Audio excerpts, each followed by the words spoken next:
예, 오늘 주신 하나님 말씀은 마가복음 10장 35절에서 45절입니다. 한승지 권사님께서 봉독해 주시겠습니다. 세벳대의 아들 야고보와 요한이 주께 나와 여짜오되 선생님이여 무엇이든지 우리가 구하는 바를 우리에게 하여 주시기를 원하옵나이다. 이르시되 너희에게 무엇을 하여 주기를 원하느냐 여짜오되 주의 영광 중에서 우리를 하나는 주의 우편에 하나는 좌편에 앉게 하여 주옵소서. 예수께서 이르시되 너희는 너희가 구하는 것을 알지 못하는도다. 내가 마시는 잔을 너희가 마실 수 있으며 내가 받는 세례를 너희가 받을 수 있느냐. 그들이 말하되 할 수 있나이다. 예수께서 이르시되 너희는 내가 마시는 잔을 마시며 내가 받는 세례를 받으려니와 내 좌우편에 앉는 것은 내가 줄 것이 아니라 누구를 위하여 준비되었는지 그들이 얻을 것이니라. 열 제자가 듣고 야고보와 요한에 대하여 화를 내거늘 예수께서 불러다가 이르시되 이방인의 집권자들이 그들을 임의로 주관하고 그 고관들이 그들에게 권세를 부리는 줄을 너희가 알거니와 너희 중에는 그렇지 않을지니 너희 중에 누구든지 크고자 하는 것은 다 너희를 섬기는 자가 되고 너희 중에 누구든지 으뜸이 되고자 하는 자는 모든 사람의 종이 되어야 하리라. 인자가 온 것은 섬김을 받으려 함이 아니라 도리어 섬기려 하고 자기 목숨을 많은 사람의 대속물로 주려 함이니라. 아멘. 지금 사순절 이제 4분의 1을 지나서 중반을 향해서 이제 달려갑니다. 사순절을 맞아서 다시 한번 십자가를 바라보며 왜 예수님은 그 하늘에서 이 땅에 오셔서 죄인들에게 십자가에 못 박혀 죽을 것 아시면서 오셨을까? 그분이 내려오신 것은 그분이 말씀하셨듯이 하나님의 뜻을 행하시기 위함이었다. 하나님의 뜻은 무엇이었는가? 예수님께서 자기의 목숨을 많은 사람의 대속물로 하나님께 드리라는 것이었습니다. 이제 때가 이르러서 예수님은 그 제자들을 이끄시고 십자가를 지시기 위해서 예루살렘으로 올라가셨습니다.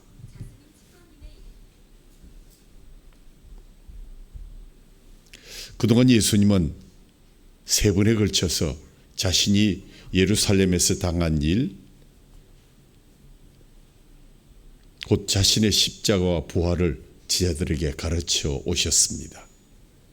그러나 그들은 한 번도 제대로 깨닫지를 않았습니다. 왜냐하면 듣고 싶은 말만 들었고 뒤에 중요하고 어렵고 힘든 것 그냥 잊어버리고 지나갔습니다. 그때마다 그릇된 반응을 나타냈습니다. 첫 번째 빌립보 가이사랴에서 예수님께서 제자들에게 너는 나를 누구라 하느냐? 주는 그리스도시요 살아계신 하나님의 아들이십니다. 라는 신앙 고백을 듣고 처음으로 자신의 죽으심과 부활을 그 제자들에게 가르치셨습니다. 그때 베드로가 예수님을 붙들고 항변합니다. 항의를 합니다. 그랬더니 예수님이 사탄아 내 뒤로 물러가라. 너는 나를 넘어지게 하는 자로다. 하나님의 일을 생각지 아니하고 사람의 일을 생각하는 도다. 두 번째는 예수님이 변화산상에서 내려오셔서 갈릴리 가운데로 지나가실 때 두 번째로 그들에게 자신의 죽으심과 또 부활을 말씀하셨습니다. 그렇지만 그들은 그 말 아랑곳 없이 가버나움으로 오는 길에서 서로 누가 크냐라고 논쟁을 벌였습니다. 때가 차서 예수님께서 예루살렘으로 오르시게 되었습니다. 예루살렘으로 가는 도중에 예수님 마지막 세 번째로 자신의 죽으심과 부활을 그들에게 자세하게 설명하셨습니다. 오늘 본문은 바로 그 직후에 일어난 상황을 설명하고 있습니다. 여전히 제자들은 예수님이 당하실 고난에 대해서는 관심이 없었습니다. 그들은 예수님이 예루살렘에 이르시면 그동안 힘들여왔던, 기다려왔던 하나님의 나라가 당장에 나타날 줄로 생각했고, 그러다 보니까 그들은 오로지 그들이 받을 영광에 취해 있었고, 누가 더 높은 자리에 오를 것인가, 누가 첫째인가, 누가 으뜸인가, 그들은 저마다 높은 자리에 앉는 데에만 관심을 쏟고 있었습니다. 급기야 야고보와 요한이, 그들의 어머니는 예수님의 이모님이십니다. 그러니까 야고보와 요한은 예수님의 이종 사촌이 되는 셈이죠. 예수님의 우편과 좌편에 우리를 앉혀주십시오 라는 그런 것을 구하게 됩니다. 여짜오되 주의 영광 중에서 우리를 하나는 주의 우편에 하나는 주의 좌편에 앉게 하여 주옵소서. 세베대의 아들 야곱과 요한이 예수님께 영광 중에 우리 둘 중에 한 사람은 우측에 하나는 좌측에 앉게 해 주십시오. 그런데 이 영광의 자리, 우측 좌측의 자리를 영어 성경에서는 뭐라고 표현했는가 하면 the highest position, 가장 높은 자리, 이렇게 표현했습니다. 그러니까 가장 높은 자리 좌우에 우리 형제를 앉게 해 주십시오. 이렇게 예수님께 구했습니다. 그러고 나니까 41절에 보니까 열 제자가 이 이야기를 듣고 야고보와 요한에게 화를 내면서 개역 성경에는 분이 여겼다. 우리가 화낸다고 그러면 영어에서 그냥 angry라고 쓰는데 여기 보니까 indignant. 이 무슨 말입니까? 아주 분노했다. 심히 분이 여기며 이를 갈며 분개히 여겼다.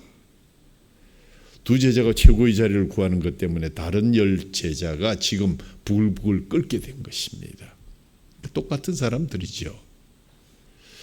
그래서 주님께서 42절에 보면 이들을 불러다가 이르시되 이방인의 집권자들이 그들을 임의로 주관하고 그 고관들이 그들에게 권세를 부리는 줄을 너희가 알거니와 너희 중에는 그렇지 않을지니 너희 중에 누구든지 크고자 하는 자는 너희를 섬기는 자가 되고 너희 중에 으뜸이 되고자 하는 자는 모든 사람의 종이 되어야 하리라.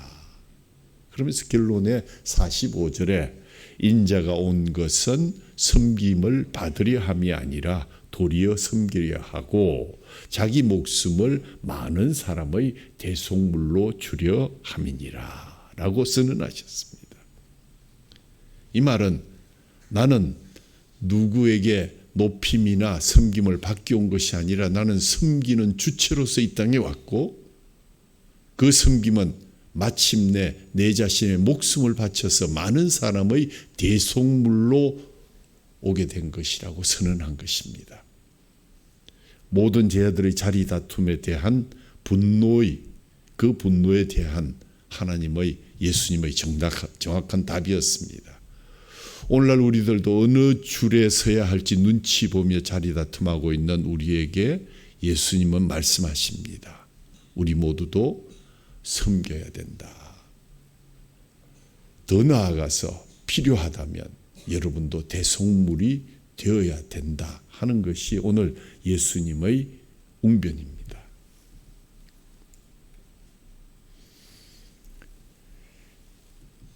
38절 말씀 예수께서 이르시되 너희는 너희가 구하는 것을 알지 못하는도다. 내가 마시는 잔을 너희가 마실 수 있으며 내가 받는 세례를 너희가 받을 수 있느냐. 예수님의 대답은 두 부분으로 나누어집니다. 먼저 예수님은 이 두 제자의 무식함, 부지함을 꾸짖으셨습니다. 그런 다음에 예수님은 자신을 예로 들면서 그들의 무지함을 깨우쳤고 두 부분을 차례대로 보면 먼저 예수님은 그들의 간청이 무지함에 나온 것이다. 너희가 무엇을 구하는지를 알지 못하고 있다. 하나님의 예수님의 우편과 좌편에 앉게 해달라고 하는 것, 그것은 가장 큰 영광인데 역으로 말하면 너희들은 가장 큰 고난을 거쳐야만이 그것을 얻을 수가 있는 것이다. 결국 나를 the highest position에 앉혀달라는 얘기는 가장 낮은 자리에서 가장 큰 고난을 받게 해달라는 말인 줄 너희가 알고 그 얘기를 하는 것인가. 그러면서 그들을 꾸짖습니다. 그들은 고난 없이도 영광을 얻을 수 있을 줄 알았고 여태까지의 고난이면 충분한 줄 알았습니다. 그래서 그들은 예수님께 나와 가장 큰 영광을 구했고 사실 자신들은 가장 큰 고난을 구하고 있다는 사실을 전혀 알지도 못했습니다.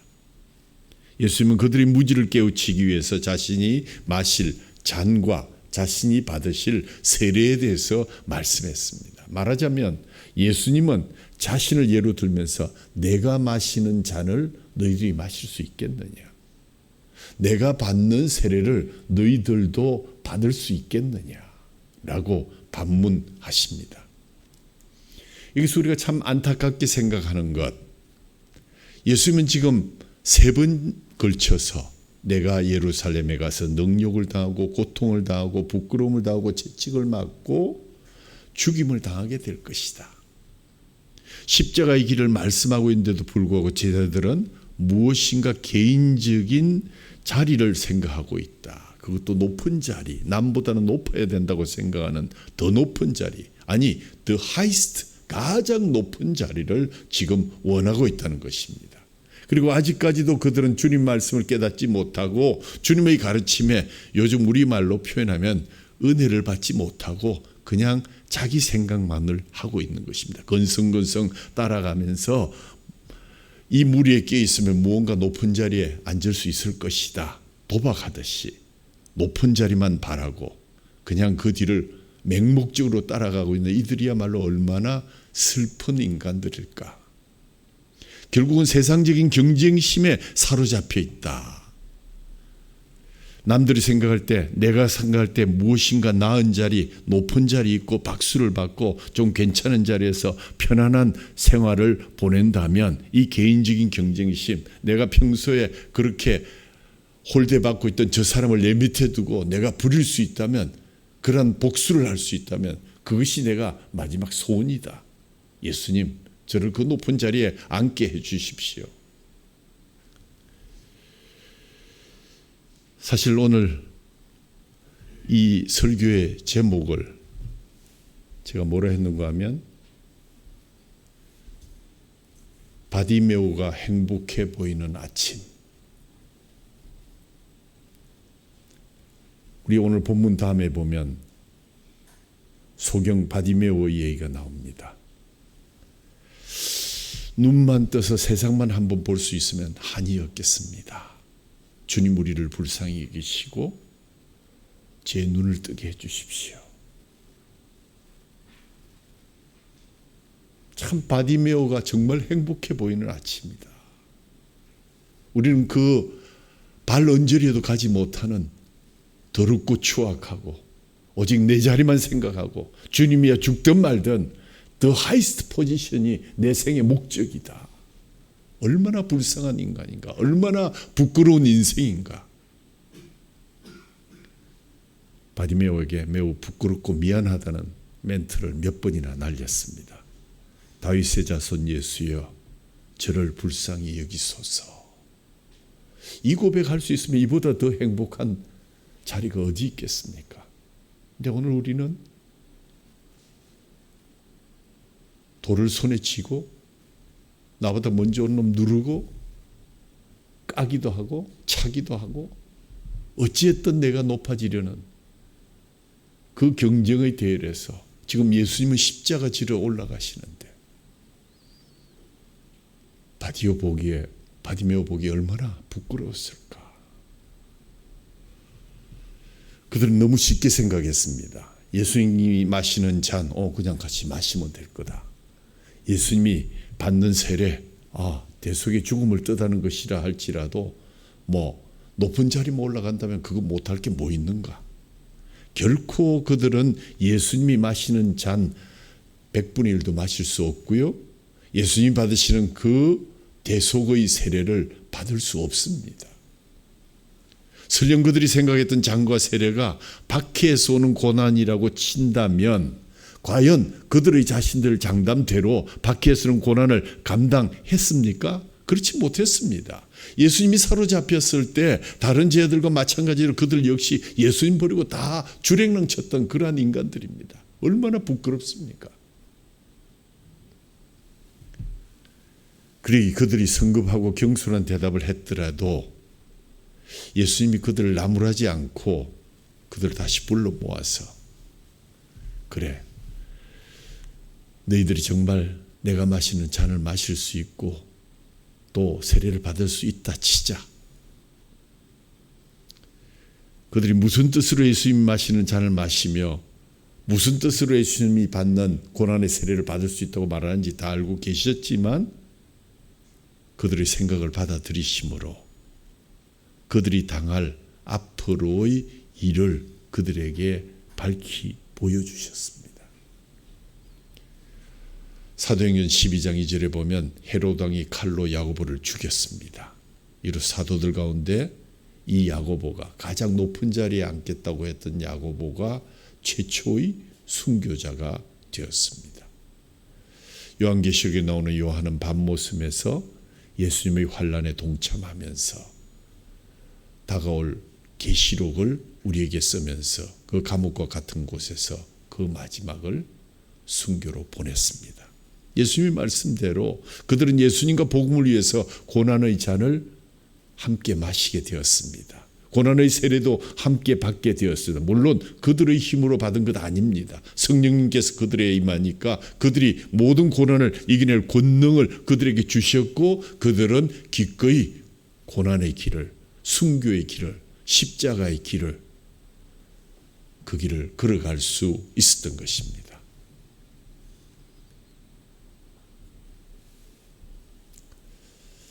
그러면 오늘 여기서 예수님께서 받으신 잔이 무엇일까?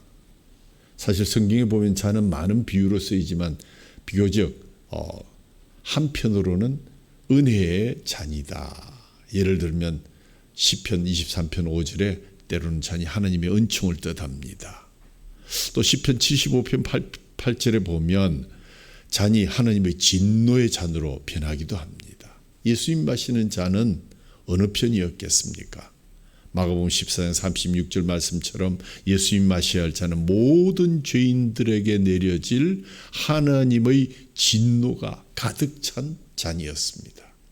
예수님 마셔야 할 잔은 예수님이 당하실 대속의 죽음을 뜻하는 것이에요. 따라서 그것은 매우 쓴 잔이었고 지극히 큰 고난의 잔이었습니다. 곧이어 예수님은 자신이 받으실 세례를 말씀하십니다. 누가복음 12장 50절 말씀처럼 이것도 예수님이 당하실 대속의 죽음을 뜻하는 것이었습니다. 예수님은 자신을 희생 제물로 드리실 것입니다. 그래야 예수님은 자신이 흘리실 피에 깊숙이 잠기시게 되고 그래서 예수님은 자신을 예로 드시면서 그들에게 영광의 길을 밝히 가르쳐 주셨습니다. 먼저 예수님은 고난의 잔을 피할 수 없고 마셔야 하며 고난의 세례를 받으실 것이다. 그런 후에 예수님이 영광의 보좌에 들어가게 될 것을 깊이 묵상하라 하면서 제자들을 가르치셨습니다. 오늘 예수님이 가르치신 원리는 분명합니다. 이것은 오늘 우리에게도 똑같은 원리로 가르치실 수밖에 없는 진리입니다. 먼저 고난이 있어야 되고 후에 영광이 따라옵니다.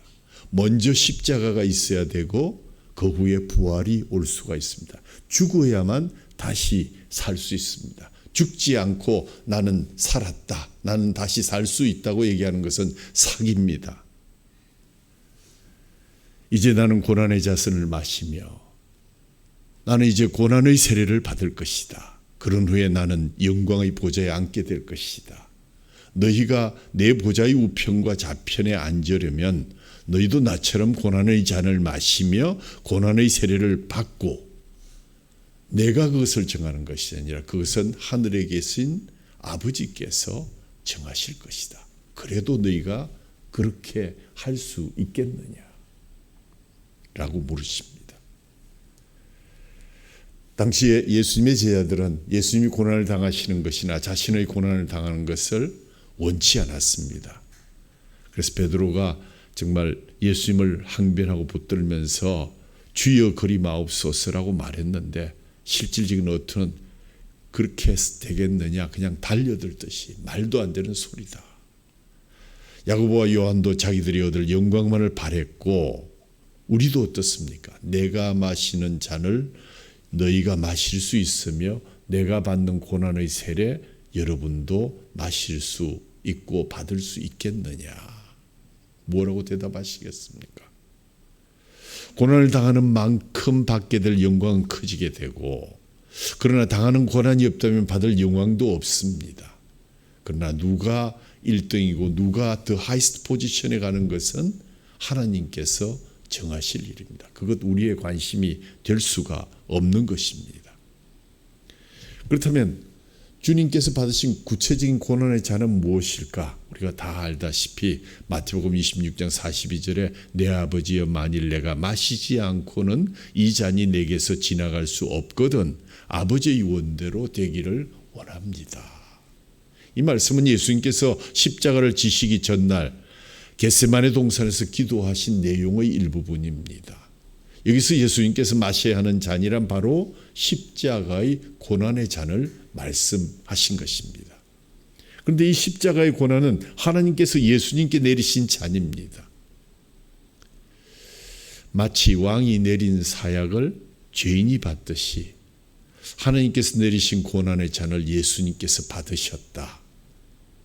단 왕이 내린 사약은 그 죄인의 잘못으로 내렸지만 오늘 예수님이 받으신 하느님으로부터 받은 고난의 잔은 우리의 죄악 때문에 대속물로 받기 위해서 받으신 것이었다는 점에서 차이가 있습니다. 결코 예수님께서 원하신 것이 아니었습니다. 할 수만 있으면 피하고자 했습니다. 그러나 하나님께서 내리신 것이기 때문에 예수님께서 순종하시면서 받았습니다. 마태복음 26장 37절 39절에 보면 베드로와 세베대의 두 아들, 오늘 이 두 아들을 데리고 가실새 예수님이 고민하고 슬퍼하사 이에 말씀하시되 내 마음이 매우 고민하여 죽게 되었으니 너희는 여기 머물러 나와 함께 깨어있으라 하시고 조금 나가서 얼굴을 땅에 대시고 엎드려 기도하여 이르시되 내 아버지여 만일 할만하시거든 이 잔을 내게서 지나가게 하옵소서. 사실 예수님께서는 지금까지 단 한 차례도 그 어떤 일로 고민하시거나 두려워하시거나 죽게 되었다고 말씀하신 적이 없었습니다. 40일 금식도 문제없이 잘 이겨내셨고요. 사탄의 시험도 두려움 없이 말씀으로 담대히 이겨내셨습니다. 고향 나사렛에 가셨을 때도 사람이 죽이려 할 때도 담대하게 이겨내셨습니다. 잘못하면 죽을 수 있는 상황에서도 예루살렘 성전을 뒤집어 엎어 놓으셨습니다. 예수님께서 이 모든 일을 담대하게 처리하셨습니다. 그런데 오늘 이 잔 앞에서 이 잔을 그치지 않으면 대속물로 갈 수 없는 이 잔 앞에서만큼은 달랐습니다. 두려워하셨습니다. 심지어 고민이 되어 죽게까지 되었다고 고백했습니다. 도대체 이 잔은 어떤 것이기에 예수님께서도 이렇게 두려워했을까요? 이 잔은 단지 끌려가서 신문당하고 채찍을 맞고 모욕을 당하는 그 정도의 고난도가 아닙니다. 십자가에 달려 피 흘리고 고통받아서 죽는 그 정도가 아닙니다. 정말 중요한 것은 예수님께서 하나님으로부터 죄인으로 죽으시는 것, 하나님께 버림받고 저주를 받는 것, 이것 때문에 주님이 두려워하셨습니다. 내가 고민하여 슬퍼해서 도저히 이 길을 가기가 두렵구나. 십자가 위에서도 그러지 않았습니까? 엘리 엘리 라마 사박다니 나의 하나님 나의 하나님 어찌하여 나를 버리셨나이까. 바로 하나님께서 자기를 버리는 것, 그것이 세상에서 가장 무서운 두렵고 슬퍼하고 고난의 핵심이었습니다. 예수님께서 그렇게 두려워하신 잔 바로 그것입니다. 이제 우리가 예수님께서 마신 잔을 생각할 때 그 잔이 얼마나 두렵고 감히 우리가 받을 수 없는 잔인지를 깊이 깨닫게 될 것입니다. 그러기 위해서 우리의 죄가 얼마나 심각한 것인지, 우리의 죄의 결과가 얼마나 두려운 것인지, 나의 죄 때문에 우리 주 예수 그리스도께 십자가에서 그 고난과 그 두려움과 그 떨림 속에서 할 수만 있으면 그 고난의 잔을 피하려 했다는 사실을 여러분 기억하셔야만 합니다. 왜 마치 왕이 사약을 내리듯이 예수님께 이 잔을 내리셨을까요? 이 예수님의 증언을 읽으면서 조선시대 사약을 받은 죄인들의 모습이 생각났습니다. 아무리 왕이 내렸다고 하지만 자신이 죽는 마지막 사약만큼은 면하고 싶을 터인데 잔을 딱 받고 보면 그 잔을 두고 왕이 계신 곳을 향해서 엎드려 큰 절을 하고 예를 표한 뒤에 그 잔을 정중하게 마시고 숨을 거두는 무슨 힘일까? 내가 마시는 잔을 너희가 마실 수 있으며 내가 받는 세례를 너희가 받을 수 있겠느냐?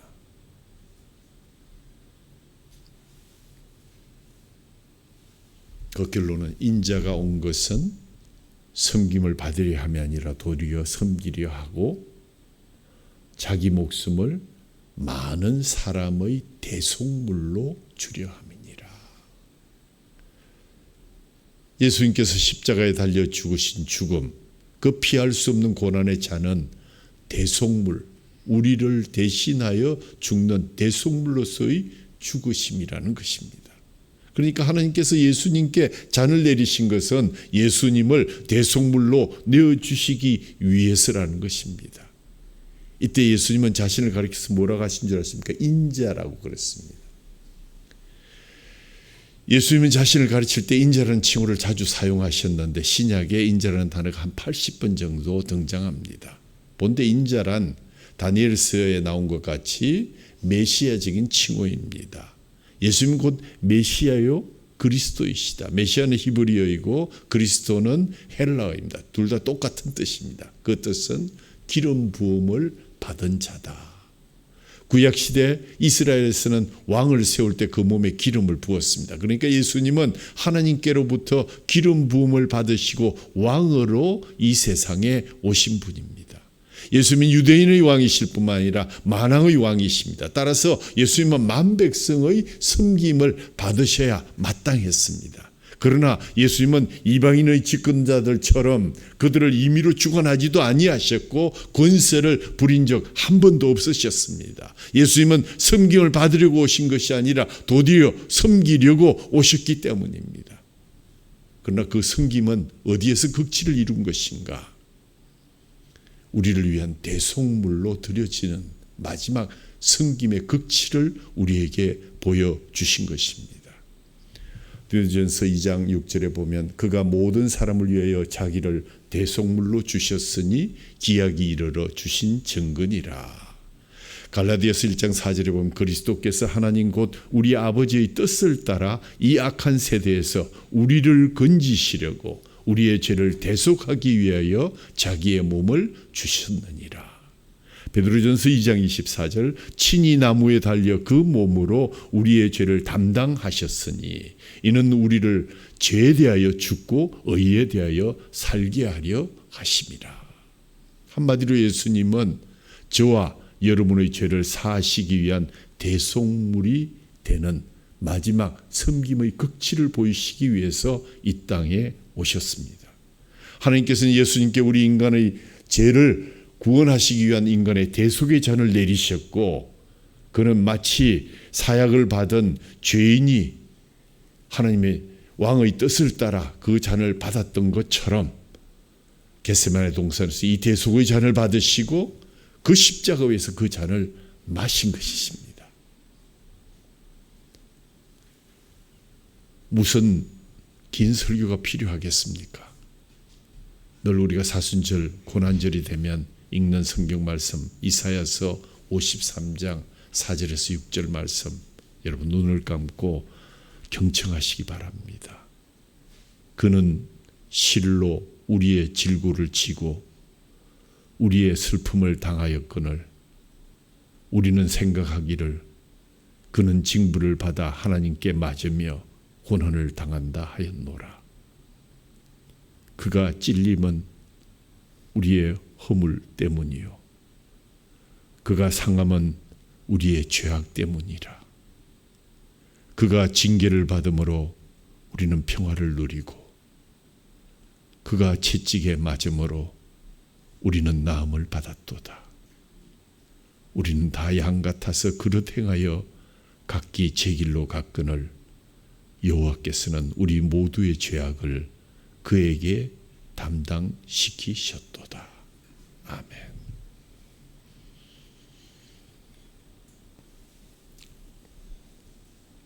오늘 마지막 결론 말씀 45절 말씀을 다시 한번 우리가 음미하면서 읽으면 예수님이 오신 것은 섬김을 받으려 함이 아니라 도리어 섬기려 하고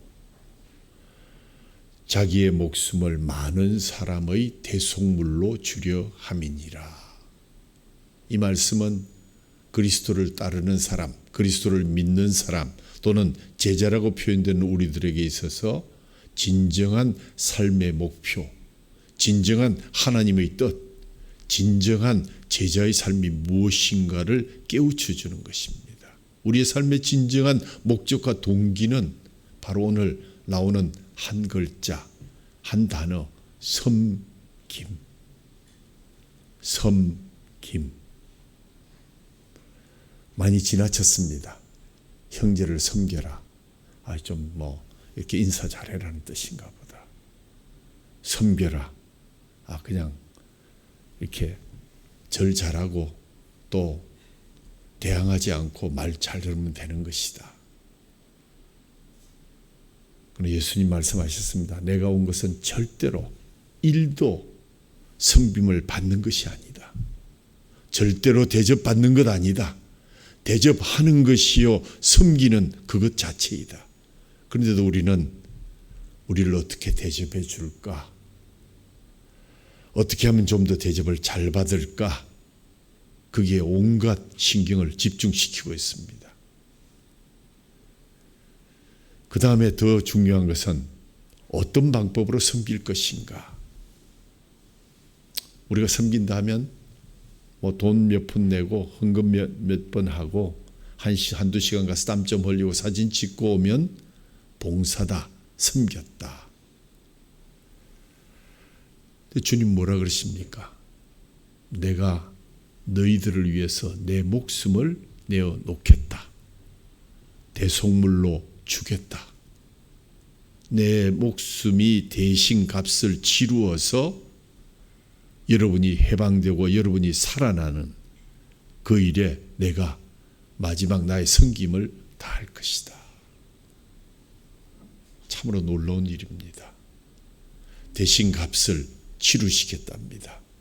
대신 값을 치루어서 노예적인 삶에서 우리를 해방시키겠다고 말씀하셨고 정말로 목숨으로 값을 치르겠다고 하십니다. 더 이상 뭘 요구하십니까?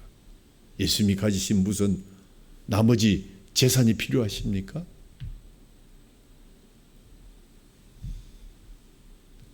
세상적인 생각으로 보면 봉사하는데 목숨을 내놓더니 미쳤냐?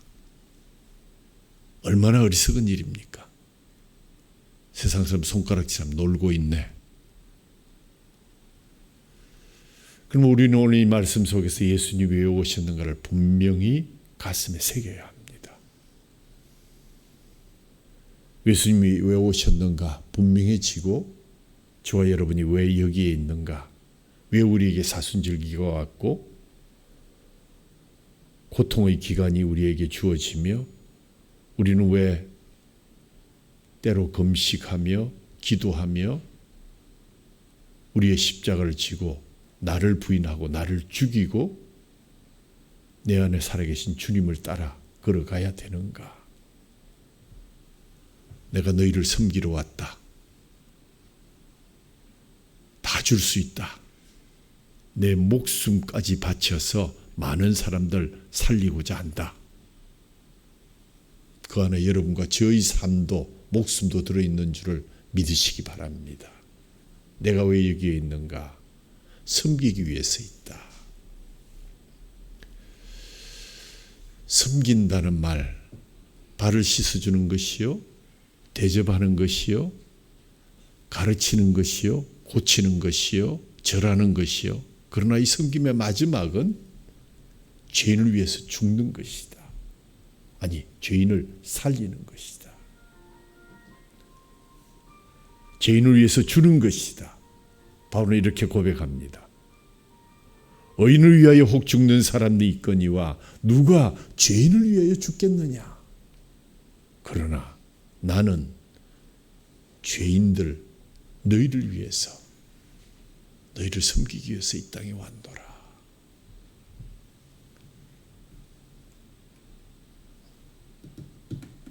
사순절기에 다시 한번 물어봅니다. 예수님, 뭐 때문에 실ong 이 땅에 왔습니까? 우리는 왜 있어야 합니까? 사랑으로 섬기기 위해서, 사랑으로 생존하기 위해서, 사랑으로 섬기는 그리스도인이 되는 것, 적어도 우리의 삶의 목표가, 동기가 그것이 되어야 된다는 것을 다시 한번 확인하는 절기입니다. 예수님 말씀으로 섬기셨습니다. 기도로 섬기셨습니다. 병을 고쳐주심으로 섬겼습니다. 굶주린 자들에게 배부름을 주심으로 섬기셨습니다. 억울한 자들의 누명을 씻어주심으로 그들을 섬겼습니다.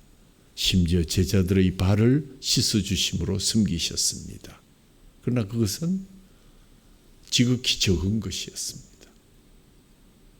섬김의 극치는 내 목숨을 많은 사람들의 대속물로 주려 함이니라.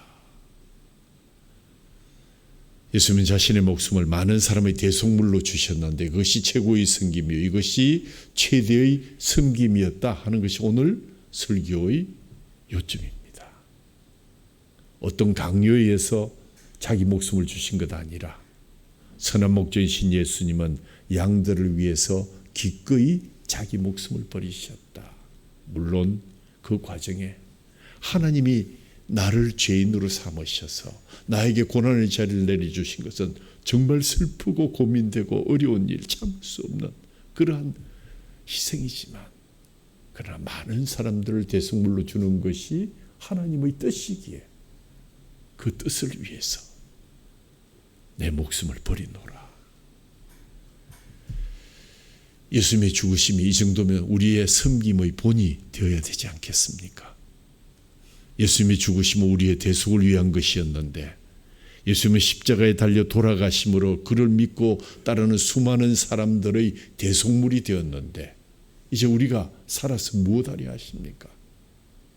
나 하나 목숨 건지고 나 하나 대접받고 한 계단 더 올라가고 조금 더 많은 것 가지는 것, 돈 많고 출세하고 계명도 잘 지키고 믿음 좋다고 하는 한 젊은이가 주님 찾아왔죠. 영생을 구하러 왔습니다. 요즘 이야기로 하면 정말 1등 신랑감입니다. 출세했습니다. 부자입니다. 신앙 좋습니다. 1등 신랑감이죠. 거기다가 지금 영생을 구하고 있습니다. 주님이 뭐라고 말씀하십니까? 내 재물을 팔아서 가난한 자들에게 주고 나를 따르면 어떻겠느냐. 그럼 근심하면서 돌아갔습니다. 여러분, 우리가 사순절기에 이제 주님을 따른다고 이야기합니다. 섬긴다고 말합니다.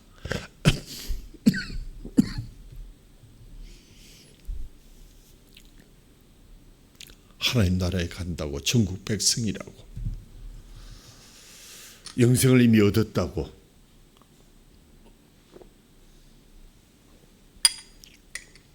주님께서 지금 묻습니다. 사순절기에 너 나 섬길 수 있겠느냐? 이 젊은 부자에게 얘기했던 것처럼 목숨은 그만두고 내 가진 재물이라도 팔아서 날 섬길 수 있겠느냐? 이 진정한 섬김이 우리의 삶의 목적이 되지 아니하고는 우리의 믿음의 의미, 큰 의미가 없을 것입니다. 단지 감추어져 있을 뿐입니다. 저 여러분은 이분을 잘 압니다. 1940년 캘크타 빈민들을 보고서 젊은 수녀는 나는 가난한 사람들을 위해서 살아야 되겠다. 이들을 섬겨야 되겠다. 작정하고 수녀직에 사표를 냅니다. 근데 여러분, 수녀가 될 때는 종신서원을 합니다. 나는 죽을 때까지 수녀로서 그 직을 다할 것입니다. 그래서 사표가 마음대로 수리되는 게 아닙니다.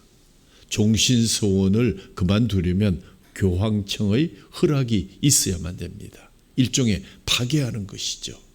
냉정히 말하면 이제 마더 테레사는 수녀가 아닙니다. 수녀를 사임했고 그는 수녀가 아닌 몸으로 빈민가에 왔습니다. 아이들을 가르치기 위해서 교실도 없으니까 막대기를 가지고 나무 밑에서 땅바닥에 글을 쓰면서 아이들을 가르쳤습니다. 아이들이 배고프면 자기가 나가서 동냥을 해다가 가난한 사람들에게 나누어 주었습니다. 한 인간의 힘이 세면 얼마나 세겠습니까? 그러나 점점 일이 더 커지고 큰 일이 되고 말았습니다. 그는 훗날 자기의 성김에 대한 신념을 이렇게 말합니다. 말을 줄여라. 빗자루 들고 누군가의 집을 청소하라. 그것으로 충분하다. 섬기는 삶, 먼저 말을 줄이는 것이다. 말하지 말고 빗자루 들고 걸레 들고 수건 들고 누군가 눈물 닦아주고 누군가의 마당을 쓸어주면 충분한 것이다. 그래서 수녀가 어느 날 한 어린이의 상처를 지극히 정성으로 치료하고 있으니까 지나간 이웃이 물었습니다. 수녀님, 당신은 당신보다 더 잘 사는 사람 부럽지 않습니까? 높은 지위를 가진 사람들 편안하게 사는 것 보면 부러운 마음 안 드세요? 당신은 평생 이렇게 살 것입니까? 이게 만족하십니까? 그래서 수녀가 이렇게 대답했다고 합니다. 허리를 굽히고 섬기는 사람에게는 위를 쳐다볼 시간이 없답니다. 섬기는 사람은 위를 쳐다볼 시간이 없습니다. 오늘 주님께서 왜 오셨는가? 섬기기 위해서 오셨습니다. 그 섬김의 극치는 바로 저와 여러분의 대속물이 되는 것이었습니다. 고난의 자는 진정한 섬김, 목숨까지도 바쳐서 생명에 헌신하며 그리스도의 고난을 내 육체에 채우는 것입니다. 이 섬김의 마지막 본을 주님이 보여주셨습니다. 이 섬김의 마지막 본을 보여주신 예식이 바로 주님의 만찬 예식입니다. 깨어진 자신의 살을 찢으시며 흘린 피를 섬김의 본으로 보여주셨습니다. 우리 속에 다시 한번 뜨거운 섬김의 결단과 다짐이 용솟음쳐서 살아왔던 인생을 다시 한번 돌아보고 2025년 사순절기에 주님의 고난의 잔, 고난의 세례, 섬김 다시 한번 생각하면서 주님이 원하시는 삶의 목적이 우리의 목적이 되어서 승리하는 저와 여러분 되기를 주님의 이름으로 축원합니다. 겟세마네 동산에서 잔을 받으시고 십자가에서 잔을 드셨습니다. 나를 위한 것임을 깊이 깨닫고 감사하는 절기입니다. 내게 주신 잔을 묵상하며 받으시기 바랍니다. 예수님처럼 잘 받고 또 잘 마시기 바랍니다. 빌립보서 2장 8절 말씀처럼 예수님은 십자가에서 죽기까지 자기를 낮추셨습니다. 예수님은 십자가에서 자기 목숨을 많은 사람의 대속물로 주시기까지 자기를 낮추셨습니다. 하늘에서 땅으로 내려오는 것이 얼마나 큰 낮춤, 그것보다 더 큰 낮춤이 어디 있겠습니까? 자기를 지극히 낮추신 분. 그래서 빌립보서 2장 9절 10절처럼 하나님은 예수님을 지극히 높이셨습니다. 하늘에 있는 자들과 땅에 있는 자들과 땅 아래에 있는 자들로 모든 무릎을 예수님의 이름 앞에 꿇게 하셨습니다. 이로써 예수님을 종으로 섬기는 자가 큰 자요 으뜸된 자임을 몸소 보여주셨습니다. 현재의 섬김은 장래의 영광과 비례할 것입니다. 이 땅에서 영광을 바랄 것이 아니라 이 땅에서는 오직 섬김으로 영광을 드러내고 예수님의 영광을 드러내는, 예수님이 가르치고 본을 보인 대로 늘 겸손하게 낮추어서 섬기면서 자기를 부인하고 우리의 십자가를 지고 주님을 따라가는 결단이 이 사순절기에 저와 여러분들에게 풍성하게 임해서 더 크고 더 귀하게 쓰임받는 저와 여러분 되기를 주님의 이름으로 축원합니다. 찬양집 70번 부른 후에 주님의 만찬 예식을 시작하겠습니다.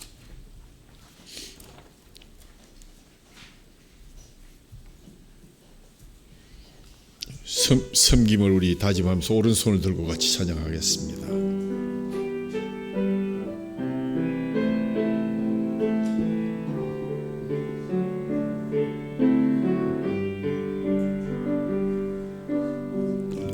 십자가 그 사랑 멀리 떠나서 무너진 나의 삶 속에 잊혀진 주 은혜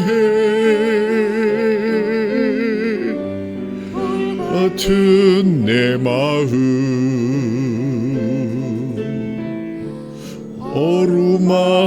어루만지사 다시 일으켜 세우신 주를 사랑합니다. 주 나를 보호하시고 날 붙드시리. 나는 보배롭고 존귀한 주님의 자녀라. 주 너를 보호하시고 날 붙드시리. 나는 보배롭고 존귀한 주의 자녀라. 지나간 일들을 기억하지 않고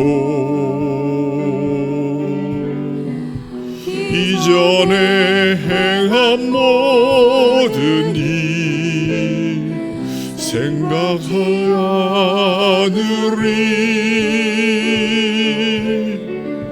사막의 강물과 길을 내시는 주 내 안에 새일 행하신 주만 바라보리라. 주 너를 보호하시고 널 붙드시리. 너는 보배롭고 존귀한 주님의 자녀라. 주 너를 보호하시고 널 붙드시리. 너는 보배롭고 존귀한 주